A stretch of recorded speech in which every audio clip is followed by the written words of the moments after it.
무술을 좋아하거나 격투기 스포츠를 배우고 싶다면 태권도를 배워야 한다.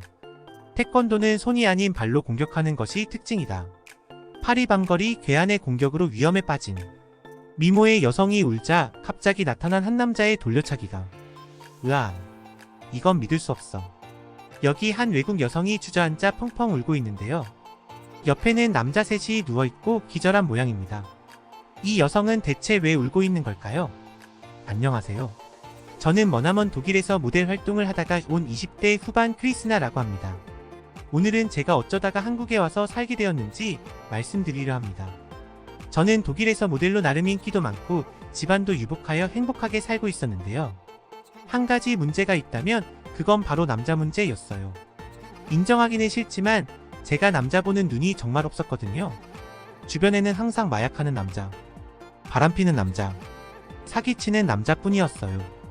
그래서 항상 연애를 하고 나면 남는 건 상처뿐이었던 것 같아요. 저도 진득하니 영화 같은 사랑을 해보고 싶은데 말이죠, 다 부질없는 것 같았어요.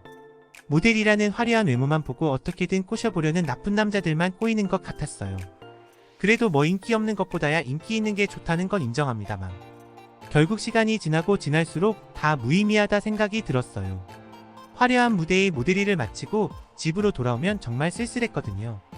저도 제 외모가 아닌 제 자신을 보고 사랑해줄 사람이 필요했어요. 그런 진정성 있는 사람을 만난다는 게 쉬운 일이 아니란 걸 깨달았어요. 그래서 어느 날 문득 영화의 한 장면처럼 백마탄 왕자님을 만날 수 있는 곳으로 찾아가야겠다는 생각이 들었고 몇 날 며칠을 고민하다가 유럽으로 향하기로 했어요.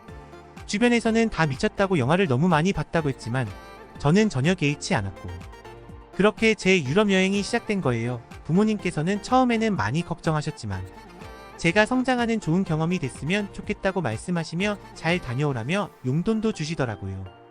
이것저것 돈 아까워하지 말고 최대한 많이 경험하라고 하셨어요. 처음에 저는 평소 분위기가 제일 마음에 들었던 이탈리아 피렌체로 갔어요. 여기에는 두오모라는 건축물이 있었는데요. 두오모는 이탈리아 피렌체에 위치한 랜드마크로 이탈리아 르네상스 시대의 대표적인 건축물 중 하나라고 했어요. 이탈리아어로 둥근 지붕을 의미하며 피렌체 대성당의 종탑을 가리키는 말이었어요.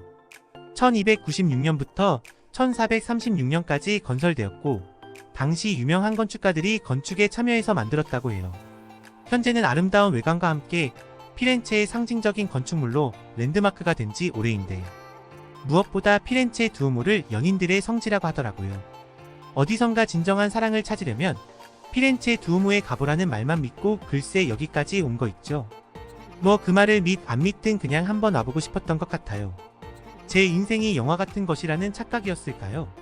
두오모에서 바라보는 피렌체는 무척이나 아름다웠지만 여기에 운명적인 남자는 찾아볼 수 없었고 단지 고요하고 평온함만 있을 뿐이었어요. 그래도 엄청 힐링은 되었던 것 같아요. 피렌체는 전체적으로 화이트톤이어서 그런지 마음을 편안하게 해주는 것 같아요. 하지만 역시나 뭔가 마음에 드는 남자는 하나도 없었네요. 그래서 이번에는 피렌체에서 제일 유명하다는 티본 스테이크 집을 가서 식사를 해봤지만 여기에도 온통 이탈리아 사람들과 단순 관광객들 뿐이었어요. 그래도 피렌체라는 동네는 뭔가 평화롭고 독특한 고요함이 있는 것 같아 좋았어요. 나중에 꼭 남자친구가 생기면 같이 오겠다고 다짐했어요. 피렌체에서는 그렇게 아쉬움만 남기고 여기저기 돌아다니다가 프랑스 파리로 향했습니다. 이번 목표지는 에펠탑이었어요. 에펠탑 꼭대기에 가면 또 무슨 일이 벌어지지 않을까 혼자 상상하며 갔어요. 혹시나 오해하실 분들을 위해 말씀드리는 건데 제가 막 허황된 꿈을 꾸는 망상가는 아니에요. 하상 이왕 여행 가는 거 즐거운 마음으로 가면 좋지 않겠어요? 또 사람 일이 어떻게 될지 모르는 것이니까요. 파리 에펠탑은 사실 두 번째 방문이었는데 성인이 돼서 와보니 또 색달랐던 것 같아요.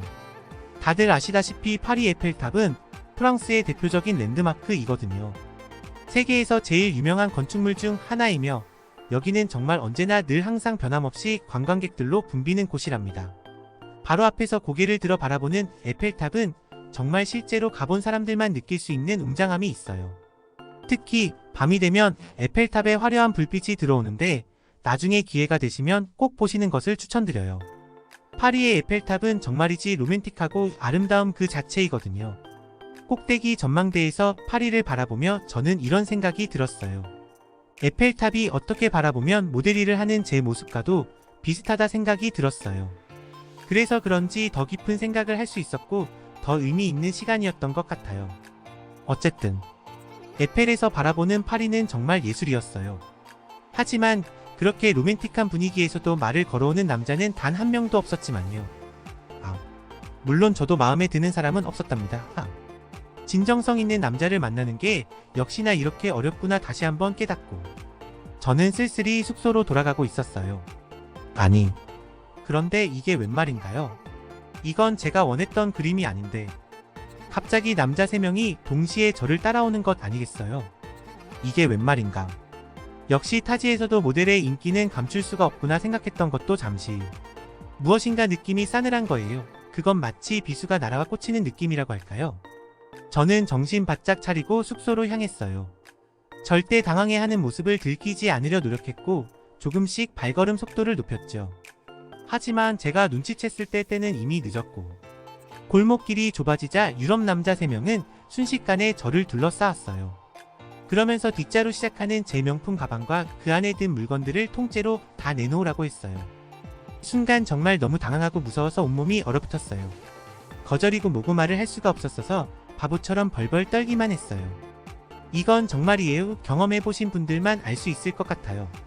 성인 남자 3명이 둘러싸고 주머니에는 칼이 들었을지 어떤 흉기가 들었을지 뭐가 들었을지 아무것도 알 수 없었어요.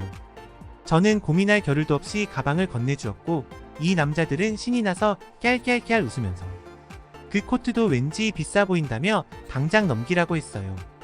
저는 무엇을 따지거나 할 처지가 아니었어서 바로 그냥 코트도 벗어서 넘겨버렸어요. 그들에게 다 드릴 테니 울면서 살려만 달라고 빌었어요. 정말 펑펑 울면서 빌었어요. 정말 두려움은 점점 더 커져만 갔지만 숙소 근처가 조용한 골목이어서 괜히 허튼 짓 했다가 크게 다칠 것만 같았어요. 그런데 진짜로 이 남자들 중 한 명이 제 허리를 끌어안는 거 아니겠어요? 저는 너무 무서운 나머지 한마디도 못한 채 소리도 못 내고 울어버렸어요. 아니 근데 이건 또 무슨 일이죠? 갑자기 그 남자가 소리를 지르며 날아가 버리더니 옆에 있던 나머지 2 남자도 순식간에 날아가 버리는 거 아니겠어요? 그러면서 저를 터치했던 남자는 순식간에 모든 관절이 꺾여 있었어요. 갑자기 웬 검정머리의 남자가 나타났는데 모든 것이 이 남자가 한 거였죠. 이게 뭐지? 무슨 일이지? 하는 순간 나머지 2명도 그 검정머리의 남자에게 관절이 꺾여서 일어나지를 못했어요. 저는 너무 당황해서 그만 주저앉아 버렸고 그 남자를 바라보며 눈물만 흘릴 뿐이었죠.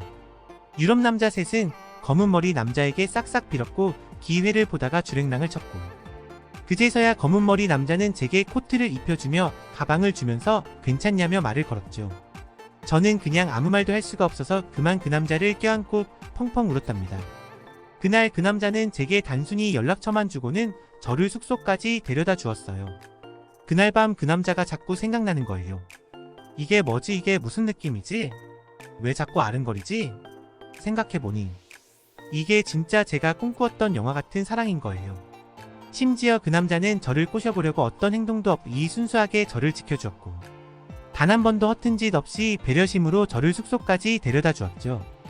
모든 게 완벽한 것 같았어요. 그래서 바로 다음날 저는 참지 못하고 파리 시내에서 만나자고 연락했지 뭐예요. 아니, 저를 구해줬는데 제가 밥 한 끼 정도는 살 수 있잖아요. 그런데 이 남자 엄청 튕기는 거 아니겠어요? 모델인 제가 만나자고 데이트 신청하는데 말이에요. 정말 용기 내서 큰맘 먹고 연락한 건데 엄청 바쁜 척 하는데 정말 짜증이 나더라고요. 그래도 결국 점심에 파리 시내 스테이크 집에서 검은 머리 남자를 만나게 되었어요. 검은 머리 남자는 한국인이었고 이름은 김태영이라고 하더라고요. 태영 씨는 여행 일정이 꼬여버려서 어떻게 될지 몰라서 그랬다고 미안하다고 하더라고요. 그날 저는 바로 한국에 찾아갈 것을 약속했고 태영 씨도 모으시면 자기가 서울 구경을 시켜주겠다고 약속했어요. 나중에 알고 보니 그날 밤 태영 씨도 잠을 못 잘 정도로 계속해서 제가 생각났다고 하더라고요. 처음에는 정의감에 불타서 불량배들을 혼내주러 왔다가 나중에 제 얼굴을 보고는 와 진짜 이쁘다 생각했는데 갑자기 제가 안아버리니까 첫눈에 반해버렸다나 뭐라나 하. 어쨌든 우리는 각자 일정을 변경해서 같이 일주일을 더 여행하게 되었고 짧았지만 강렬하게 많은 추억을 쌓을 수 있었어요. 시간이 왜 이렇게 야속한지 이별의 시간은 돌아왔고 한국에서 다시 재회하기로 약속하고 각자의 나라로 돌아갔답니다. 우리는 매일 영상통화로 사랑을 나누었고 그럴수록 점점 서로에게 중독되는 것 같았어요.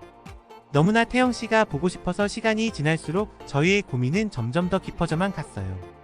그렇게 부모님과도 상의하고 결심을 한 뒤 저는 한국 인천공항에 도착하였고 태영씨와 약 2달 만에 재회하게 되었어요. 태영씨에 대해 더 진지하게 알아야겠다 생각했고 우리는 서울의 한 호텔 레스토랑에서 와인을 마시며 진지하게 이야기를 이어나갔어요. 그런데 하나 진짜 궁금한 게 생겼는데 아니 어떻게 그렇게 싸움을 잘해 태영씨는? 혹시 한국에서 불량배 같은 활동한 건 아니지? 그러자 태영씨는 낄낄낄낄 웃으며 거의 뒤로 넘어질 뻔했다니까요. 저는 진지하다며 이거 확실하게 이야기해줘야지 제가 솔직하게 고백할 게 또 있다고 했더니 무슨 고백이냐고 묻더라고요. 그래서 먼저 확실히 이야기해달라고 했죠. 그러니까 태영씨는 솔직하게 먼저 고백하겠다고 하는 거예요. 그러면서 태영씨는 태권도 선수이자 로드FC 격투기 선수라고 하는 거예요. 이미 많은 대회에서 수상하여 챔피언도 했고 동시에 태권도와 격투기를 가르치는 체육관을 운영한다고 했어요. 그래서 이번 기회에 제가 태영씨 고백을 받아준다면 더 이상 선수로서의 삶은 은퇴하겠다고 하는 거예요. 이제는 옆에 좋은 사람과 행복하게만 살고 싶다며 안정적으로 체육관만 운영하며 더 이상 누구와도 싸우고 싶지 않다고 하더라고요. 대신 저를 위협하는 사람이 있다면 그때만큼은 참지 않고 저를 지켜주겠다고 하더라고요. 와, 이 남자 진짜 뭐지? 최고다, 정말 듬직하다 생각했다니까요. 저는 고민도 하지 않고 먼저 선수친 태영씨의 고백을 받아들였고 지금은 한국에서 세 자녀와 함께 살고 있답니다. 태영씨의 정의감과 배려심 그리고 순수함에 반해 이렇게 한국에 와서 살게 되었네요. 오늘은 불량배들에게 둘러싸여 위기에 처한 크리스티나씨가 정의감에 불탄 한국 남자에게 반해 한국까지 와서 결혼하게 된 이야기를 들어보았는데요. 공감되시거나 사연자분께 전해드릴 의견 있으시면 댓글로 남겨주시고 재미있으셨다면 주변 분들에게 공유해주시고 구독, 좋아요 부탁드립니다. 매월 가장 인기 있는 사연을 선정하여 사연자분께 소정의 선물을 하오니 많은 참여 바랍니다. 그레이스토리는 해외 커뮤니티 실제 사연과 시청자분들의 제보를 기다립니다. 그레이스토리는 해외 커뮤니티 실제 사연과 시청자분들의 제보를 기다립니다. 태영씨와 함께 낳은 자녀들과 한국에서 다복한 가정을 이루며 살아가기를 기도합니다.